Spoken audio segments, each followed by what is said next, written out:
जय गुरुदेव। प्रेमी भाई लोगों, आप सभी लोगों को हार्दिक जय गुरुदेव। प्रेमी भाई बहनों, बताया गया है कि इच्छाएं सभी के मन में प्रकट होती हैं।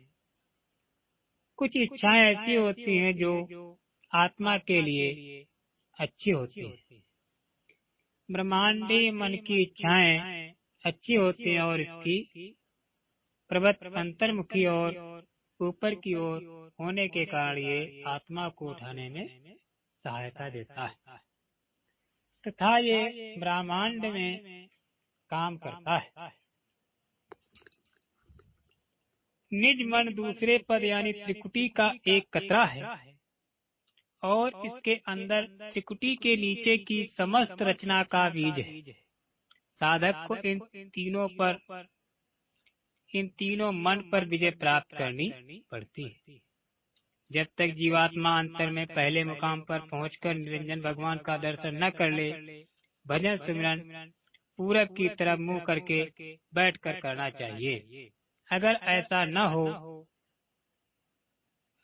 हो सके तो उत्तर या पश्चिम को मुंह करके बैठना चाहिए। अगर कोई आदमी खोटा काम करता है तो उसका फल, उसका असर उसकी स्त्री पर पहुंचता है, और यदि औरत बदकार है और मनुष्य नेक है तो उसका असर पुरुष पर पड़ेगा। कर्म कोई करता है और फल कोई भोगता है। ये ईश्वरीय विधान है। नाम का सुमिरन एक उत्तम रसायन है। ये सब रोगों का इलाज है। ये आत्मा का आत्मिक भोजन है। सुमिरन के द्वारा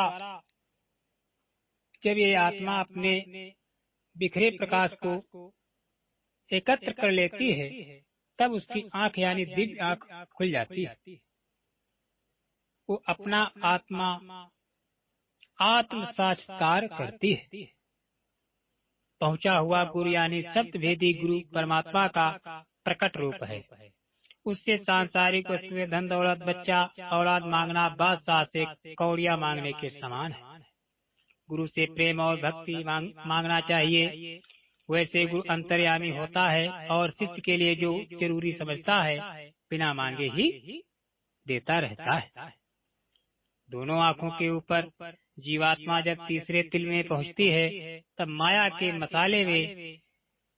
मसाले के पत्ते वहां झड़ जाते हैं। फिर जब ईश्वर धाम में पहुंचकर उनका दर्शन दीदार करती है तब पेड़ कट जाता है।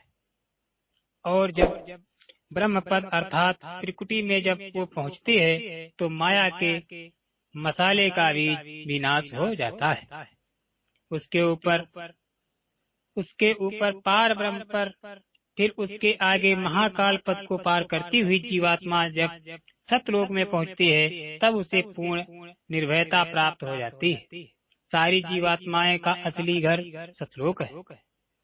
शराब को अनेक विकारों और पापों को जन्म देने वाला माना गया है। जीव का आदर्श अंधेरे से उठकर ऊपर प्रकाश में जाने का है, परंतु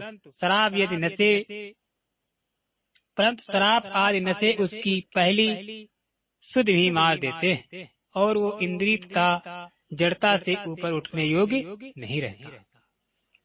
ग्रंथों और शास्त्रों में सुबह यानी प्रातः काल का जब पहर रात बाकी रहती हो, अमृत वेला, ब्रह्म मुहूर्त, ब्रह्म घड़ी आदि कहा गया है। भजन करने वालों को ये वक्त माफिक पड़ता है। अमृत वेला में रात की नींद के बाद शरीर ताजा होता है, शाम का खाना हजम हो चुका होता है तथा खाली पेट भजन पर बैठने से बहुत लाभ होता है। मन दुनिया में नहीं फैला होता।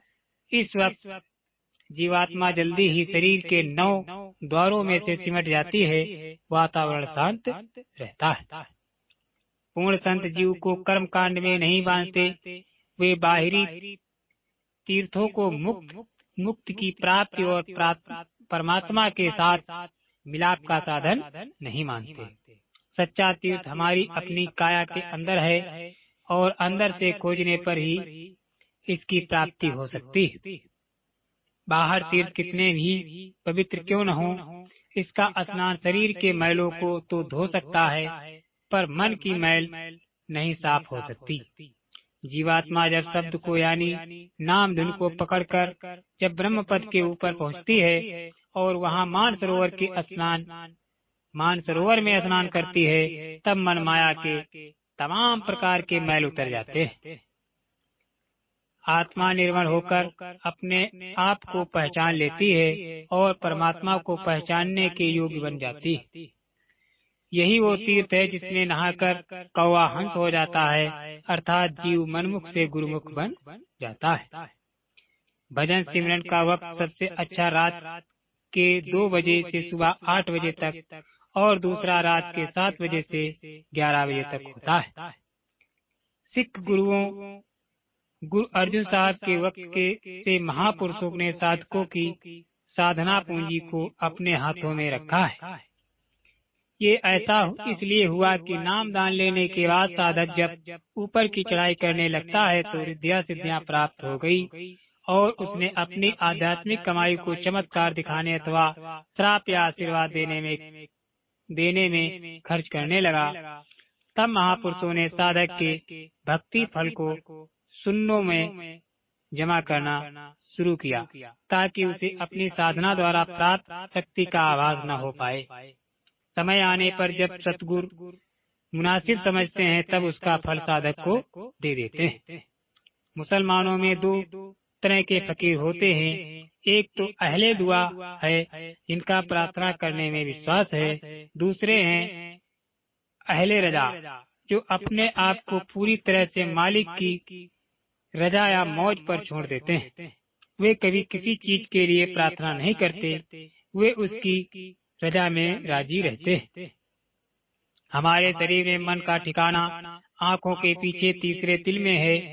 यही से मन शरीर के 9 दरवाजे आँख, नाक, मुंह आदि के संसार में चारों तरफ फैलता है। जब तक हम मन की फैली हुई तजुर्बा को बाहर से समेटकर वापस इसी जगह न ले आवें, तब तक मन को काबू करना बड़ा मुश्किल है। संत मत की साधना में ही मन की पकड़ होती है। जब मन के ऊपर नाम की शब्द की चोट पड़ती है, तब उसकी स्थिति वैसी हो जाती है जैसे बर्फ की सिल्ली पर लेटा हुआ सांप, वो एकदम शांत हो जाता है। भजन के सिवाय दुनिया में अपनी कोई चीज नहीं है। भजन कहते हैं आवाज को, आकाशवाणी को, नाम को, कलमा को, आयतों को। परमात्मा के मुखारबिंद से निकली हुई वाणी को सुनने को ही भजन कहते हैं। भजन करने से जीवात्मा के ऊपर लदे पापों के पहाड़ जलकर राख हो जाते हैं। निरंजन भगवान के 3 पुत्र हैं, जिनका नाम है ब्रह्मा, विष्णु और महेश। ये तीनों सृष्टियों का काम अलग अलग करते हैं। संत मत की साधना में जब साधक इस आसमान के ऊपर लिंग लोक में प्रवेश करता है तो उसकी मुलाकात इनसे सभी देवी देवताओं से होती है। जय गुरुदेव। प्रेमी भाई बहनों, ये वचन क्या आपको पता है नामक पुस्तक से लिए गए हैं। जय गुरुदेव।